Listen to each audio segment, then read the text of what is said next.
army from Normandy. The Battle of Hastings is just days away. King Harold of England will be beaten by William the Conqueror. These ruins are all that remains of the fine castle William had built soon after he made himself king. And it was one of the most important castles in the land, for not only was Hastings a major trading port, it was also the route to and from Normandy. London, Hastings, and home for the Norman kings of England. But just how did the Normans come to conquer England? This is a story about Saxons and Vikings. For hundreds of years before 1066, Vikings from the north had been invading other countries. On the continent, men from the north, or Normans, settled in what became known as Normandy. They also settled in England, where there were constant battles between Saxons and Danish Vikings for control of parts of the country. In 1016, King Canute became the first Dane to rule the whole of England. But after 26 years of Danish rule, England once again had a Saxon king, Edward. Although his father was Saxon, his mother was in fact Norman, and Edward had spent most of his life exiled in Normandy at the court of Duke William, his half-cousin. Duke William was later to claim that Edward promised that he, William, would become the next king of England. A leading figure at the English court was Edward's brother-in-law, Harold, Earl of Wessex. Harold visited Normandy and spent more than a year as a guest of Duke William. Whilst there, he is supposed to have sworn an oath of allegiance, stating that he would always be loyal to William. But back in England, Harold was one of the most powerful and popular men in the land, and an obvious choice to become the next king. The reign of Edward the Confessor, as he became known, finally came to an end after 24 years. On his deathbed, according to some accounts, he decreed that Harold, not William, should succeed him. And on the very day of Edward's funeral, elected by the other powerful men in England, Harold was crowned king. News soon reached Normandy, and William, furious, ordered the building of a mighty invasion fleet. Then all over England there was seen a sign in the skies such as had never been seen before. The appearance of Halley's Comet was taken as a sign of impending disaster. By mid-September 1066, William's army was ready and only needed a favourable wind. Then the throne of England shall be mine. No, the throne of England shall be mine. The Norwegian king, Harald Hardrada, thought he had a right to rule England, and he had assembled an invasion fleet of 300 ships. Problem: if the wind blew one way, William would invade from the south. If the wind blew the other way, Harald Hardrada would invade from the north. It blew the other way, and the Norsemen, led by Hardrada, sailed up the River Ouse into York. Hardrada defeated the Earls of Northumbria. York surrendered, and the people arranged that they should all go with him southwards and subdue this country. In a remarkably short space of time, King Harold raised an army and marched north. Taking the invaders completely by surprise, he devastated them at a battle at Stamford Bridge. Hardrada was killed, and only 20 ships were needed to carry the surviving Norsemen back home. But poor Harold was allowed no time to savour his victory. The wind veered round, and Duke William, with the Norman army and his allies, the Bretons and the French, set sail for England. The invading fleet of between 500 and 700 ships, carrying 4,000 foot soldiers and 2,000 knights with their horses, landed near Pevensey. The Duke did not stay long in that place, but went straight to a port not far distant, called Hastings. A mound of earth was thrown up, and they built a wooden fortification. As soon as they came, they made a castle at Hastingaport. Meanwhile, Harold marches his exhausted and depleted army 250 miles from York back to London, gathers more men, then marches another 60 miles south, and all this in only 13 days. They make camp here, 8 miles northwest of Hastings. But at dawn the next day, William's army appears, fresh and well equipped. Hastily, Harold assembles his men up here at the top of the slope. and it's a fantastic spectacle. The English have taken the commanding position up on the ridge, but they have hardly had time to prepare. In fact, not all of Harold's troops have arrived. The Norman army is on the field prepared for battle, an incredible sight. England has never seen such an invasion force. The mounted knights, the armor, the modern weaponry. The two armies face each other, ready to fight for a kingdom. And the battle is about to begin. The Breton archers unleash fight upon frightened arrows, but they are unable to penetrate the English shields. Outgun the foot soldiers, but they are no match for Harold's infantry. Now it's the turn of the mounted knights. They charge up the ridge, the shield roared opens.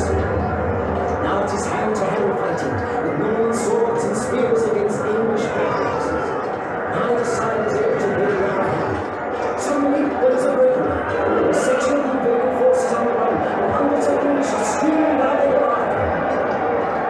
There is a rumor that Duke William has been killed, and without their leader, the invaders have lost heart. The Norman knight gallops up and takes off his helmet. It is William. His troops recognize him at once, and they turn to make a stand against the English. War cut off. Horsemen bear down upon the beleaguered Saxons, and they are massacred. Despite this setback, the battle continued all day. Some accounts say that the Normans pretended to retreat twice more, rounding on the English as they came rushing down the slope. The shield wall was finally broken, and as daylight faded, King Harold of England fell. Legend has it that he received an arrow in the right eye, though it's more likely that the king died from sword wounds. With the death of their king, the English finally fled in disarray, only to be run down and hacked to pieces. The next day, the body of England's last Saxon king was buried on the shore near Hastings, by order of William the Conqueror. To give thanks for his success on that fateful day in October 1066, William had a monastery built on this site, Battle Abbey. Duke William marched to London, ruthlessly crushing all opposition, and declared himself King of England in Westminster Abbey on Christmas Day 1066. Land was given to the knights who had fought with William, and they built castles, both to protect themselves from the local people and as symbols of their power. King William gave orders that the wooden fortification at Hastings should be rebuilt in stone. And the castle flourished for the next 200 years. King William II, King Stephen, King John, and King Edward I all stayed at Hastings Castle. Major improvements and additions were carried out during the reigns of Henry II and Henry III. Within the castle, the Collegiate Church of St. Mary became a major religious foundation with a dean and 8 canons. Many famous deans, including Thomas Becket, later Archbishop of Canterbury. These were heady days indeed. But then, freak weather conditions brought years of unprecedented storms. The sea wore away the base of the cliff until finally it gave way, and the whole of the southern part of the castle, including the magnificent keep, crashed into the sea. The coastline changed as the storms continued to rage. The great harbour of Hastings silted up, and it became useless to shipping. The town became no more than a fishing village. During the following 200 years, the remains of the castle gradually fell into ruin, leaving only the church in one piece. Until Henry VIII ordered the destruction of monasteries and collegiate churches, when in defiance of the Pope, he declared himself supreme head of the Church of England. In 1546, the king seized goods of the church, including its bells and the lead off the roof. Thus the roof-less building crumbled into rapid ruin. And for nearly 300 years, the ruins were left to the ravages of nature. Then, in 1824, some workmen discovered a flight of 26 stone steps, winding around a strong stone column underground, leading to a vault in which are stone coffins containing the remains of persons in perfect preservation. The vault probably meant a building with an arched roof, as they seem to have dug their way into the church, completely overgrown and forgotten for centuries. They also discovered a well and the remains of a drawbridge. This was exciting stuff, and the owner of the ruins, Lord Chichester, ordered a full excavation under the direction of Mr. William Herbert. The excavation was begun with the discovery of the foundation of the fine Eastern Gateway. It gave men and self 2 shillings and 6pence on discovering the second semicircular tower, where you can still see the slots for the portcullis. On digging southward, the entire line of the wall was discovered. Digging and clearing to the north revealed the entire line of the east wall and the whole of the castle mount. We uncovered the north gate and the chancel and chapter house, and then to the square tower and the church, 110 feet long.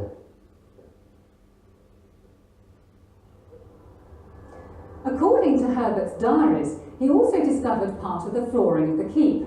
Since even more of the cliff has disappeared since then, this was probably somewhere out there. Herbert excavated everything you can see today. Unfortunately, in his zeal to make more discoveries, he also destroyed quite a lot. Wednesday the 15th, men occupied in lowering, breaking into pieces and tumbling down into the ditch fragments of wall which prevented digging. One fragment measured 25 feet in length, 3 feet in height and nearly 7 feet broad. Very fine day. Gave the men a shilling for beer. During the Victorian age, Hastings found new prosperity as a fashionable holiday resort. And the new town was developed. More of the cliff and the castle were removed to create a site on the seafront for Pelham Crescent. And the north side of Castle Hill was cut away to make room for Wellington Square and Castle Cottages. This once proud castle became a rose garden. Hastings continued for many years as a popular resort until... Enemy planes, returning from raids on London, often unload their bombs around here on their way back to Germany. We get flying bombs too, doodlebugs, aimed at London of course, but they fall short. Or the RAF fighter planes shooting down at sea and they come gliding down here. Wallop! It's marvellous. There's an anti-aircraft gun just outside the castle. Several bombs have actually hit Castle Hill. Blimey! In 1951, our present Queen, then Princess Elizabeth, received the deeds of the castle when the Pelham family, owners since 1591, sold it to Hastings Corporation for the sum of £3,000. In 1961, a stone from the castle was exchanged for this one from Falaise Castle in France, birthplace of William the Conqueror. There isn't much of the original castle left, but as you walk round these proud ruins, try to imagine yourself back 900 years. Take the Castle Mound, for instance. That mound of earth was thrown up by the Norman invaders before the Battle of Hastings and became the first Motte and Bailey castle in England. The chapter house on the left and the fine north gate. Outside the gate were found the remains of a bridge that once crossed the wide ditch surrounding the castle. To the right of the gate, some extraordinary caves or dungeons can be seen. In Norman times, the entrance was within the north gate, and they were possibly used as storerooms. The square tower, beside which is a passage known as the Sally Port, a quick way out for launching a surprise attack upon invaders, although experts now believe this passage is more likely to have been a guardroom or toilet. The Collegiate Church of St. Mary in the castle, from which the 4 great bells in the central tower resounded in the town below. The central tower itself, built around 1182, with its staircase, the discovery of which led to the excavation by Herbert in 1824. Inside the church, the site of the high altar. And you can still see outlines of 2 of the 8 arches in which the canons sat. The cloister walk, south of the nave, where the ordinary people would gather, leading to the chapel of the Holy Cross, to which pilgrims would travel from far and wide, hoping for cures and miracles. and the magnificent Eastern Gateway.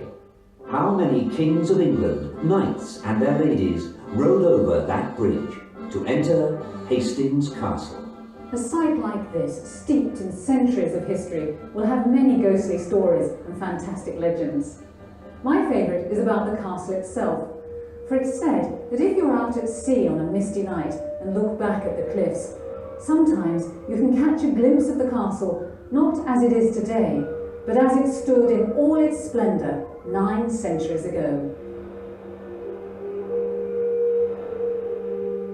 William the Conqueror's proud Castle of Hastings.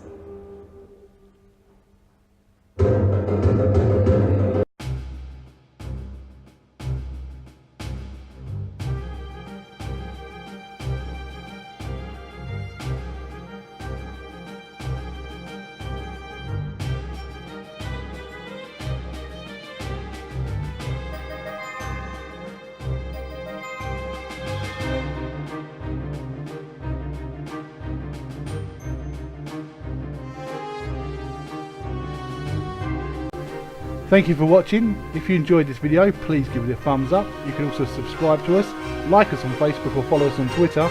More videos coming soon.